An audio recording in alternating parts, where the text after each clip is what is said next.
Muy buenos días. Buenos días a todas las personas que se encuentran acá presentes en la sala de esta Casa de la Historia, la Casa de Historia Insurgente, y que han acudido con el interés de participar en la conferencia titulada Significado Político de la Rebelión de José Leonardo Chirino. En el día de hoy, miércoles 22 de mayo, tenemos la asistencia de la profesora Carmen Sanz González, docente e investigadora que va a acompañarnos en su disertación acerca del rol y significado político de esta rebelión.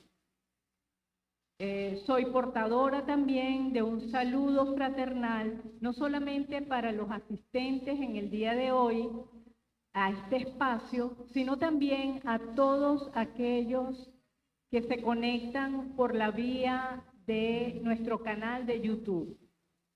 Tienen a su disposición el chat en vivo para formular sus interrogantes y desde luego desde acá estaremos atentos para recibir estos planteamientos, esos comentarios, esos interrogantes y poder entonces trasladarlas a la ponente.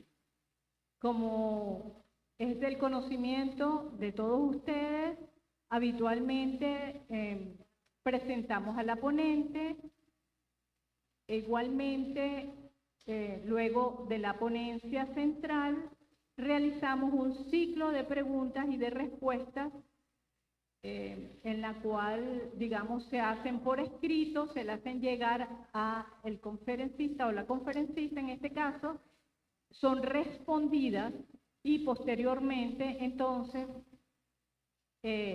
cerramos la actividad. Tengo que señalarles que habitualmente es ya una tradición para nosotros el poder contar con la participación del poeta del pueblo, Edgar Parra Arana, con un acompañamiento musical que él suele hacer conforme a la temática tratada. En el día de hoy soy también portadora de sus excusas que las presenta toda la audiencia por cuanto una actividad lo ha convocado a la misma hora y por compromisos previamente adquiridos debe estar allí. Entonces, nuestro programa en el día de hoy va a ser, digamos, dedicado a esta temática, significado político de la rebelión de José Leonardo Chirino, y posteriormente vamos a tener tiempo para realizar las preguntas y comentarios que la audiencia desee. Para cerrar, damos las gracias, esta intervención mía inicial, damos las gracias a el Centro Nacional de Historia y a esta sede, la Casa de Historia Insurgente, por la acogida que regularmente tienen a nuestras actividades y sobre todo hoy nos encontramos en la misma senda de dar a conocer esa insurgencia, a veces oculta, a veces voluntariamente sesgada, de la otra historia. Y esta otra historia la vamos a conocer en el día de hoy a través de la voz de la profe Carmen Sanz. Voy a hacer un pequeño resumen del currículum vitae de la profesora Carmen, que es bastante extenso. Es profesora de educación preescolar, es su formación inicial. Además, es especialista en dirección y supervisión educativa de la Universidad Nacional Experimental del Magisterio Samuel Robinson. Es especialista en educación preescolar y es magíster en gerencia educativa. Asimismo, es aspirante al título de doctor en educación y en cultura y arte para América Latina y el Caribe, en el espacio en el cual nos conocemos y compartimos algunas experiencias. Ha participado en una serie de eventos, es creadora y organizadora del programa de especialización y maestría de Educación y Pedagogía Afro-Venezolana en la Universidad Nacional Experimental del Magisterio Samuel Robinson. Es organizadora de la tercera cohorte del Diplomado en Educación y Pedagogía Afro-Venezolana y a la vez ha participado en innumerables conferencias, seminarios, congresos en calidad de ponente. Tiene una experiencia laboral dilatada desde la actualidad en la Universidad Nacional Experimental del Magisterio Samuel Robinson, donde es coordinadora del Centro de Investigación en Ciencias Sociales y Educación, y igualmente ha trabajado en distintos espacios, como por ejemplo en el Gobierno del Distrito Capital, en la Secretaría de Educación, en la Unidad de Educación Distrital José Gregorio Hernández, en el Ministerio de Educación, el Ministerio del Poder Popular para la Educación, como directora de fortalecimiento y seguimiento de la educación intercultural, e igualmente ha sido docente y directiva de instituciones educativas en sus diversos niveles y modalidades. Sin más, con el saludo fraterno de la ministra Sandra Oblita y de nuestro presidente del CIN, Domingo Medina Gutiérrez, le damos la cordial bienvenida a la profesora Carmen a su disertación. Buenos días, un placer estar acá. Estoy realmente contenta de poder difundir y hablar de este gran personaje como es José Leonardo Chirino. José Leonardo Chirino, un personaje poco conocido por muchos y invisibilizado prácticamente en este proceso histórico venezolano. Algunos historiadores reconocidos, investigadores, los nombran a José Leonardo Chirino. Pero la relevancia que tuvo José Leonardo Chirino en esa insurrección que se dio en 1795 es propicia que se difunda y que se conozca por todas las personas actualmente, porque no fue algo pasajero o algo insignificante o algo local. Tuvo realmente una marcada proceso histórico en la independencia que hoy vive Venezuela en la actualidad. Por eso el día de hoy vamos a hablar un poco de quién era José Leonardo Chirino y cómo resurgió y cómo pasó la insurrección que se dio en 1795. Por favor, Alan. En esta insurrección, José Leonardo Chirino, también conocida como la rebelión que se dio en Coro, porque José Leonardo Chirino es nacido en Coro, específicamente en la sierra, en Curimagua, una población, una comunidad hermosa de Curimagua, en el estado Falcón.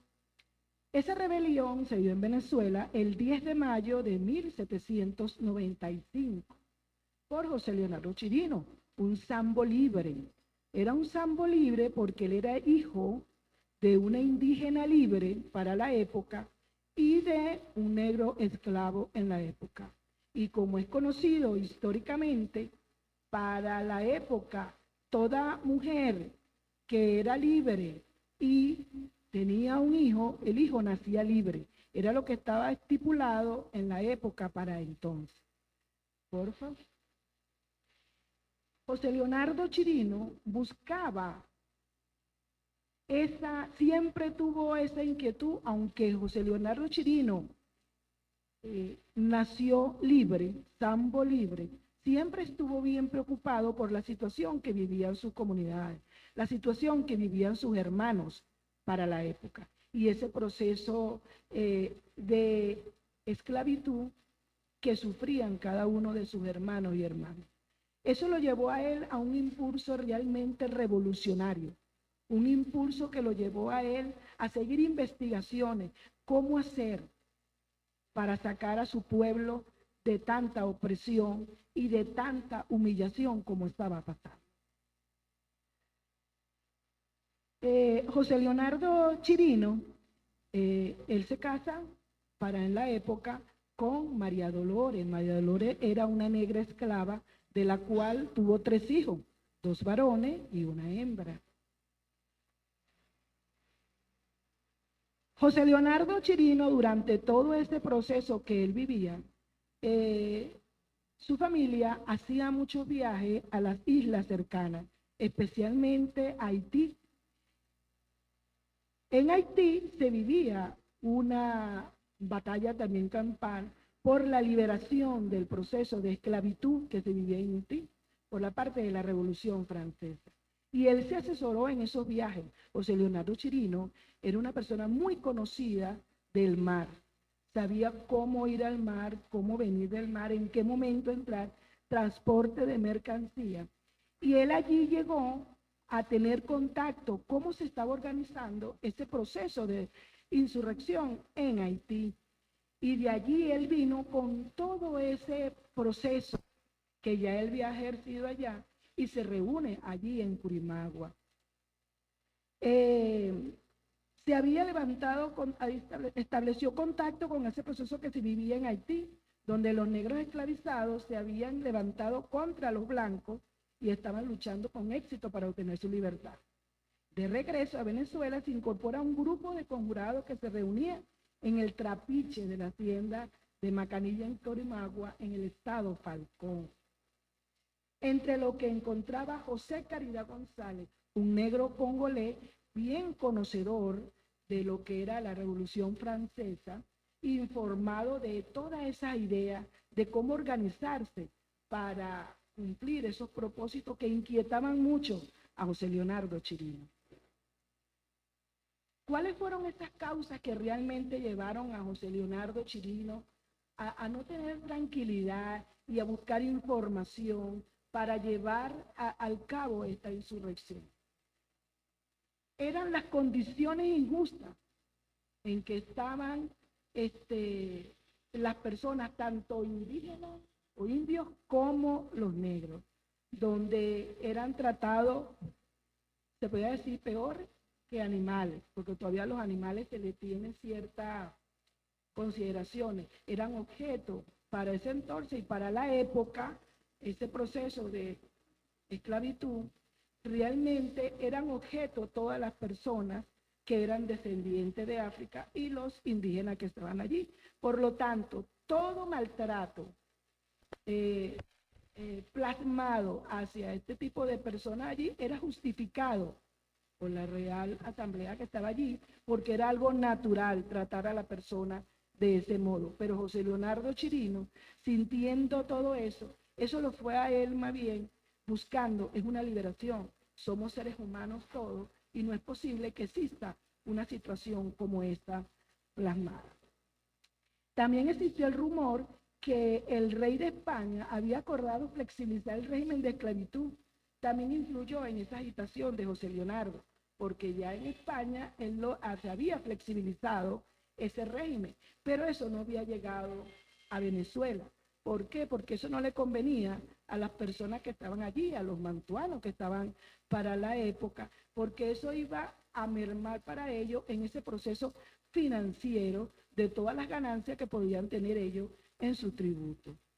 Estaban los cimarrones africanos, cientos de cimarrones que se habían fugado de las colonias holandesas, francesas e inglesas, que se refugiaron en Coro. Entre ellos estaban que se unieron a la causa, pues. Y entonces ellos eran libres, estaban fugados, pero eran libres allí, conocieron la causa, lo que estaba organizando José Leonardo Chirino, y decidieron contactarlo y se unieron a esa causa de José Leonardo Chirino. Estaba la ley de los franceses, la idea de implementar lo que se conocía como la ley de los franceses, inspirada en la Revolución Francesa. Eso ganaba adeptos entre los negros esclavos, libres, zambos, indios y mestizos, que no estaban en ese proceso de esclavos, sino que eran libres, y también se unieron a la causa de José Leonardo Chirino. La situación doméstica, el trato opresivo del recaudador, en este caso eran de Juan Manuel Iturbe fue el detonante decisivo que llevó a Chirino a levantarse en armas. Eran tanto el maltrato que se ejercía contra los esclavos que llevaba hasta la muerte de esos esclavos. Y esa injusticia no la podía soportar, en este caso, José Leonardo Chirino, y eso, en vez de minimizarlo, más bien lo impulsaba a seguir organizándose en su rebelión. ¿Qué proclamaba? ¿Qué es lo que pedía José Leonardo Chirino a través de esa insurrección? La aplicación de la ley francesa, significando el establecimiento de una república democrática, la libertad de los africanos esclavizados y la abolición de la esclavitud, la supresión de tributos pagados por los indígenas de Mora y los impuestos como las alcabalas, la eliminación de la aristocracia blanca. Prácticamente lo que conllevaba todo lo que era la abolición de la esclavitud y que fueran considerados realmente como seres humanos. El 10 de mayo de 1795, Chirino, en compañía de José Caridad González, gestan y comienzan a expandirse en la mencionada hacienda de Macanilla, cerca del Valle de Curimagua. Los alzados buscan tomar algunas propiedades de la zona con la idea de incorporar hombres a la revuelta antes de llegar a Coro, como lo hacen en efecto bajo el mando de Juan Cristóbal Acosta, pues Chirino se queda para organizar otro grupo.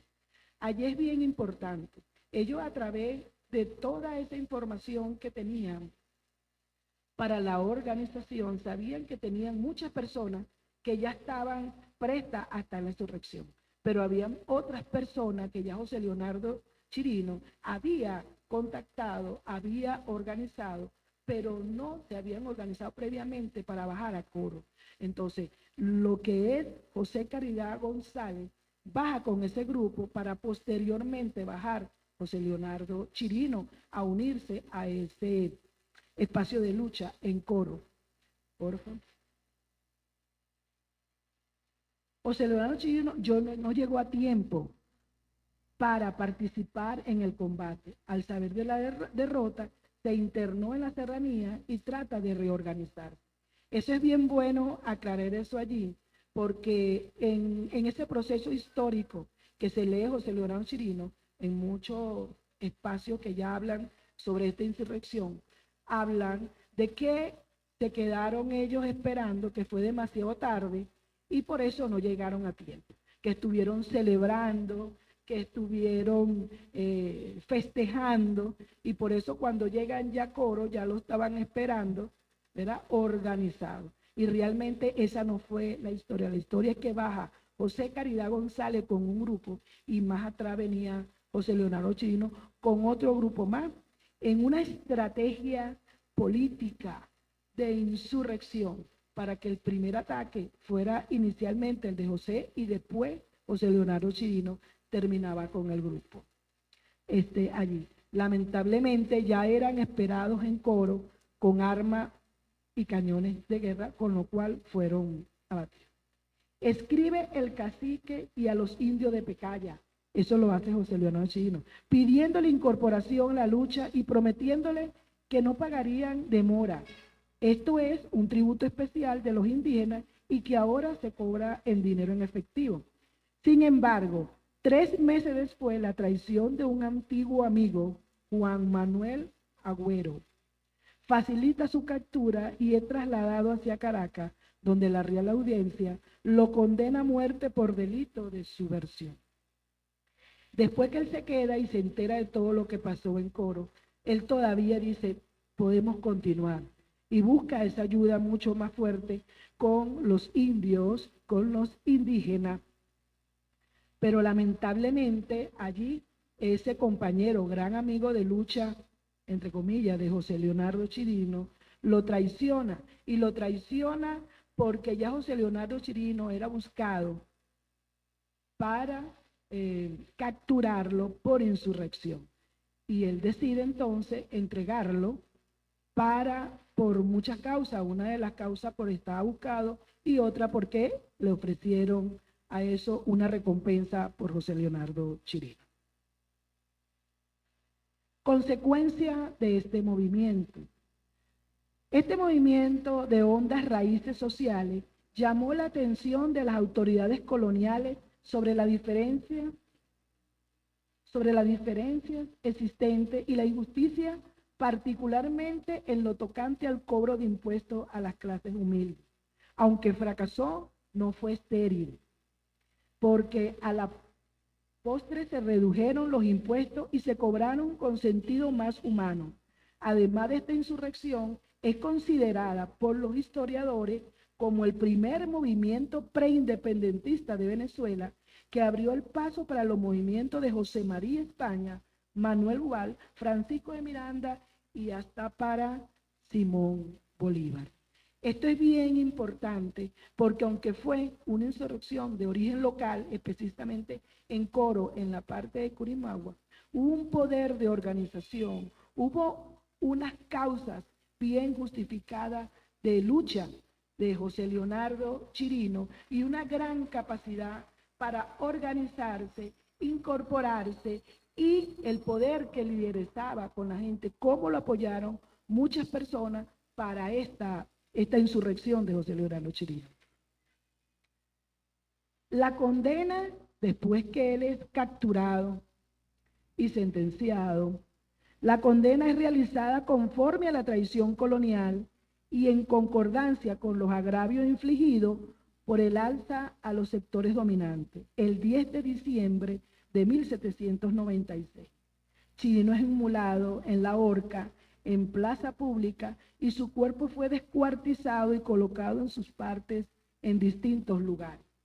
En esos distintos lugares que fueron colocados, fueron en todos esos sitios donde hubo reunión de organización de Chirino para esa insurrección que se dio. Allí, como muestra de que no se fuera a producir nuevamente un tipo de insurrección, fueron presentados allí las partes desmembradas de José Leonardo Chirino para que sirviera de escarmiento a la comunidad y este tipo de insurrección no se volviera a cometer. Con el objeto de cumplirse en 1995, 200 años de la rebelión liberada por Chirino, el Ejecutivo Nacional, el Congreso de la República y diversas instituciones culturales del país acordaron homenajear al luchador social. Entre los actos conmemorativos se desveló una placa en el Panteón Nacional el 10 de mayo de 1995, con lo cual quedó reconocida oficialmente su presencia al lado de otros próceres venezolanos.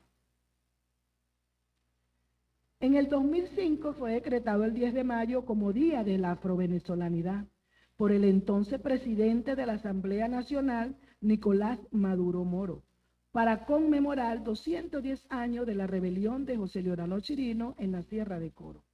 El 10 de mayo del 2015 se develó una placa del héroe en la Plaza Bolívar de Caracas, en el mismo sitio donde Chirino fue ejecutado el 10 de diciembre de 1796. El aeropuerto de Coro lleva su nombre, así como el 421 Batallón de Infantería, 421 de paracaidistas de las Fuerzas Armadas Bolivarianas de Venezuela. José Leonardo Chirino y su lucha. De allí, los movimientos sociales afrovenezolanos celebramos cada 10 de mayo el Día de la Afrovenezolanidad. Y no es solamente el movimiento afrodescendiente, sino que es una fecha nacional, ¿okay?, de reconocimiento, y la celebramos en conmemoración de esta lucha preindependentista, que para muchos no la ven de esa manera, pero fue una insurrección que dio el inicio y el estímulo para otros héroes de batalla a llegar a lo que se llegó posteriormente a lo que fue la abolición de la esclavitud. Muchas gracias.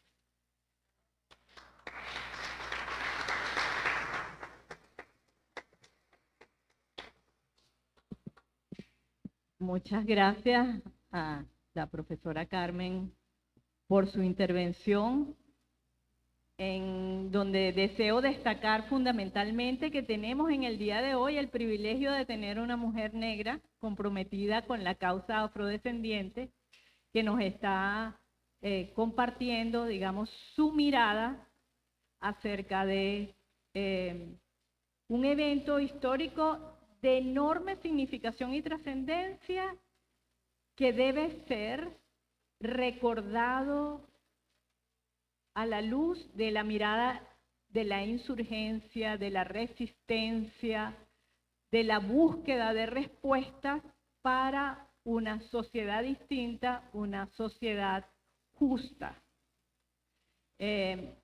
Interesante en su planteamiento destacar el desafío que tuvo que enfrentar José Leonardo Chirino desde la perspectiva de la simetría. Él y sus, digamos, compañeros y compañeras, porque también estaban mujeres, digamos, en esa gesta, tuvieron que enfrentar una asimetría en el poder de fuego y en su capacidad y fuerza para tomar la ciudad de Coro. Pero a lo largo de su vida y posterior, digamos, a su cruenta y terrible forma en la que se le dio muerte, fue asesinado, a lo largo de la historiografía ha tenido que enfrentar también una enorme guerra asimétrica, en el sentido de compartir, digamos, un rol en el cual fue denostado, fueron desvirtuadas sus banderas de lucha, en el sentido de plantear que simplemente se trataba de una revolución, un levantamiento de orden crematístico para tratar de evadir los impuestos de Alcabala. Cuando examinamos un poco más profundamente cuál es esa realidad, sabemos que esos impuestos de Alcabala eran cobrados a esa mano de obra no enfeudada que se encontraba libre, mas no, digamos, bajo los efectos de la sumisión y la subordinación, que tenían actividades productivas en sus conucos, pero cuando arrimaban el producto de su trabajo a los centros de consumo, eran pechados con tributos de Alcabala. Y prácticamente el trabajo que realizaban era convertido en pago de tributos y no había ningún tipo de, digamos, reconocimiento a ese trabajo. Es decir, era capturada la producción y su fuerza de trabajo y desaparecía completamente. También importante destacar el impacto de la sentencia a la que fue sometido y la forma,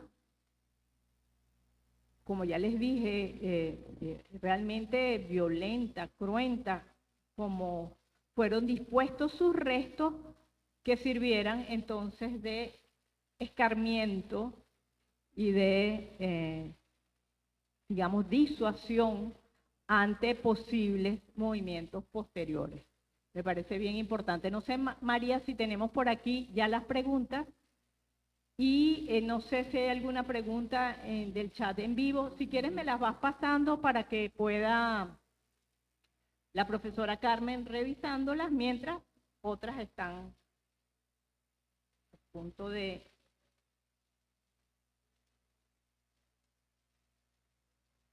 Entonces, bueno, la gran paradoja, o como diría alguien que me gusta referir, la gran parajoda tiene que ver con, ¿es esto un movimiento preindependentista en la búsqueda de romper el nexo colonial o, por el contrario, es una insurrección circunstancial con un móvil crematístico o pecuniario? Digamos, allí está planteada la discusión y una mujer negra comprometida con la causa afrodescendiente, nos va a responder algunas de estos planteamientos.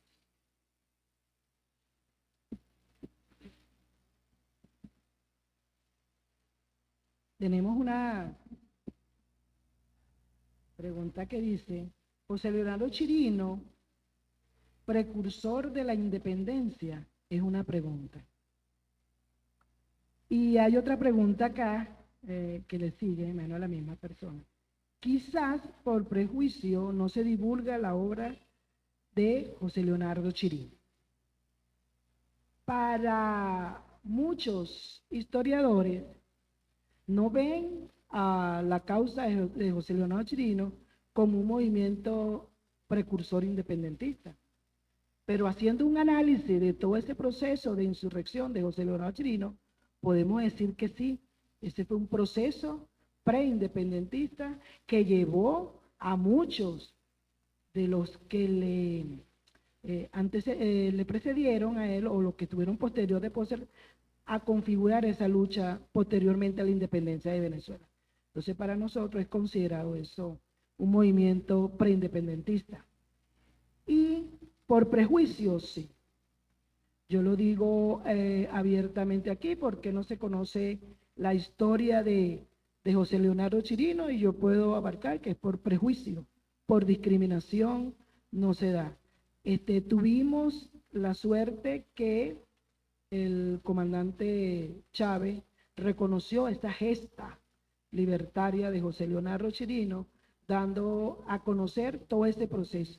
Pero anteriormente, simplemente porque era José Leonardo Chirino un sambo, y considerado más negro que indígena por el proceso de discriminación, entonces habían prejuicios para eso. Esclavos, zambos, indios y mestizos en lucha. Bueno, realmente lo que estaban en lucha eran los zambos, los indígenas, los indios libres, entre comillas, y mestizos en lucha. Los esclavos no tenían esa posibilidad sino de escaparse, en dado caso como cimarrones, para ir a los cumbes, a las luchas que se tenían que dar. Hay que recordar acá que cuando José Leonardo Chirino se casa con una esclava y tuvieron 3 hijos, sus hijos nacieron esclavos porque eran hijos de una esclava, eran esclavos. Posteriormente a la muerte de José Leonardo Chirino, sus 3 hijos fueron vendidos y su esposa fue arrestada y estuvo presa. No hubo tiempo de vender a la esposa porque según cuentan los archivos de investigación, ella muere encarcelada allí y lo que arroja el archivo es que muere por un parto, pero no arroja allí si hubo realmente un parto como tal. Entonces se deduce que fue un aborto tras violaciones de la esposa del Chirino mientras estuvo en prisión. Eso arrojan los archivos. Aquí se ve.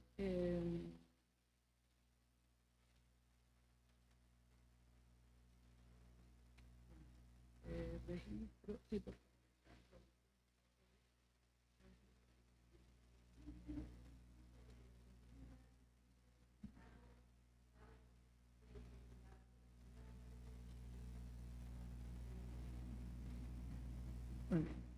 Existen algunos registros, lamentablemente las personas de Coro, en este caso la compañera Fulvia Polanco, una gran investigadora del estado de Coro, que ha dedicado su vida al estudio de José Leonardo Chirino de toda su vida, no se ha podido contactar qué pasó después que se vendieron los hijos de José Leonardo Chirino, no se le pudo hacer seguimiento de su descendencia porque no está arrojado en los archivos esta parte de allí, pero sí de algunas personas que estuvieron en la lucha con José Leonardo Chirino, en los archivos están, y aquí en el archivo general de la Nación, si hacen una investigación, ahí se encuentran las personas que estuvieron con José Leonardo Chirino.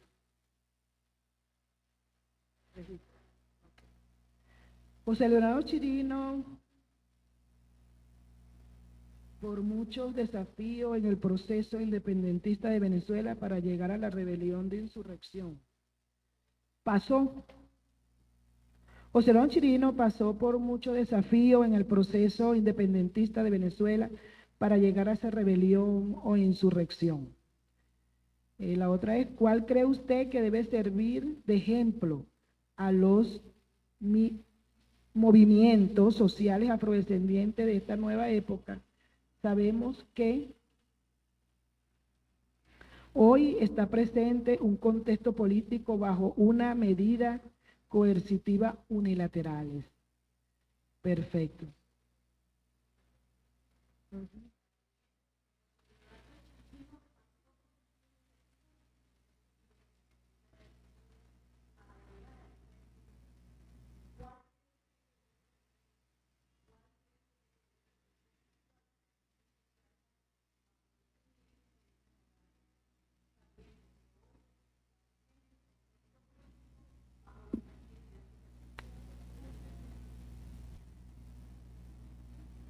Bueno, en el caso de los movimientos sociales, nosotros somos movimientos sociales.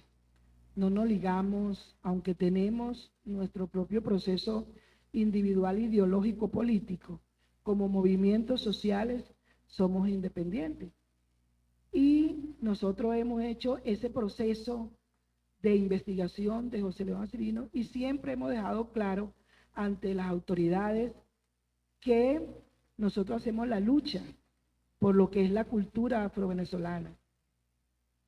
Y bueno, en los actuales momentos, hay una situación, bueno, donde se está destacando a través del Ministerio de Cultura y a través del Ministerio del Ente Nacional, de un rescate sobre la parte cultural y de cultores y de conocimiento de la cultura, y nosotros estamos allí para que no se desvirtúe lo que es realmente el proceso histórico real de la cultura. Porque recientemente hubo un evento aquí sobre los tambores que existieron allí, eso fue la semana pasada. Bueno, nosotros como movimiento en Vía Venezuela hicimos un documento y legamos allí, pues, que sí, los tambores forman parte de nuestra cultura afrodescendiente, pero como símbolo de resistencia, como símbolo propio que nos identifica y nos lleva y nos hace unirnos fuertemente a nuestra cultura, no como un ente para manifestarlo en ámbito de diversión o algo así. Eso lo dejamos claro para que no se pierda el sentido real de lo que es la cultura. Y con respecto a las medidas coercitivas, es sabido por toda la medida coercitiva que tiene Venezuela a nivel de todas estas medidas, pero nosotros vemos que es de adentro, porque el reconocimiento de la cultura es individual y parte de cada ser y parte de adentro, y el reconocimiento a nivel institucional. Porque cuando hablamos, ¿existe racismo? Sí, hay racismo. El racismo existe y sí está presente. Lo que pasa es que la gente no reconoce y no dice que es racista, pero sí hay racismo. Y el racismo estructural está presente. Es muy fuerte el racismo que se mide en nuestras instituciones educativas. Lo he vivido siempre desde que he estado en instituciones educativas. Y realmente ya cuando uno está formado y está identificado y se reconoce plenamente sobre la cultura, ya uno lo que hace es formar a esa persona y sabe que no es una cuestión, porque ese racismo puede ser dado por el desconocimiento de la cultura afrovenezolana o por xenofobia. Entonces son elementos que están presentes y por eso la insistencia de la formación. Entonces las medidas coercitivas están presentes y la lucha es de todos los venezolanos. Todos debemos luchar contra esa medida coercitiva, pero debemos identificarnos como venezolanos. Si nos identificamos como venezolanos, debemos reconocer inicialmente que somos producto de una unión de cultura, no de una mezcla, porque el mestizaje es una trampa ideológica que se generó en ese proceso colonial. Pero sí somos producto de una unión de cultura, de lo que estaban, que eran los pueblos originarios, de lo que llegaron, que fueron los europeos, y lo que trajeron de manera secuestrada a Venezuela, que fueron nuestros hermanos africanos.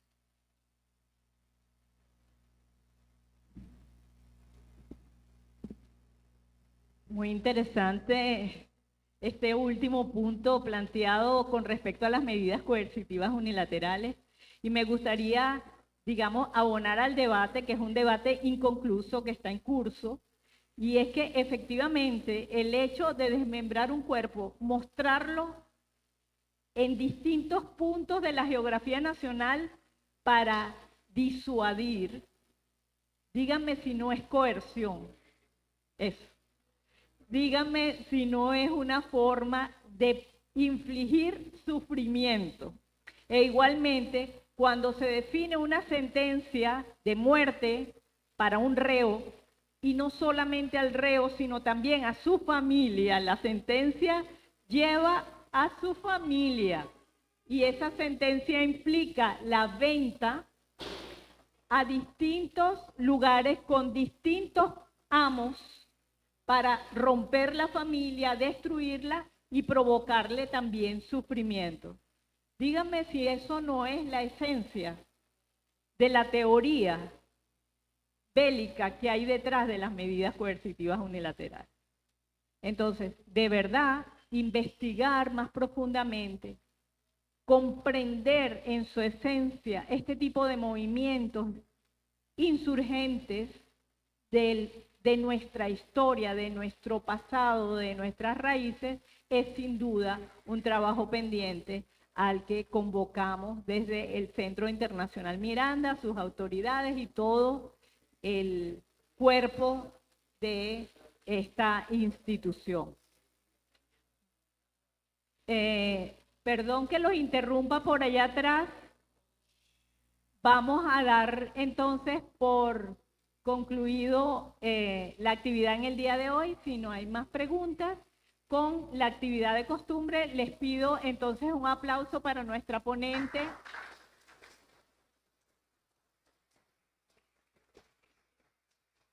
Y les pido a las autoridades que me acompañan en el día de hoy para que estén junto con nosotros para la entrega del reconocimiento a la ponente, la profesora Carmen San González.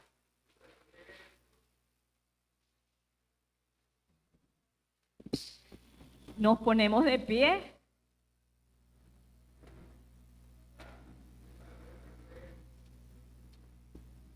Vamos a ponerlo para leerlo primero.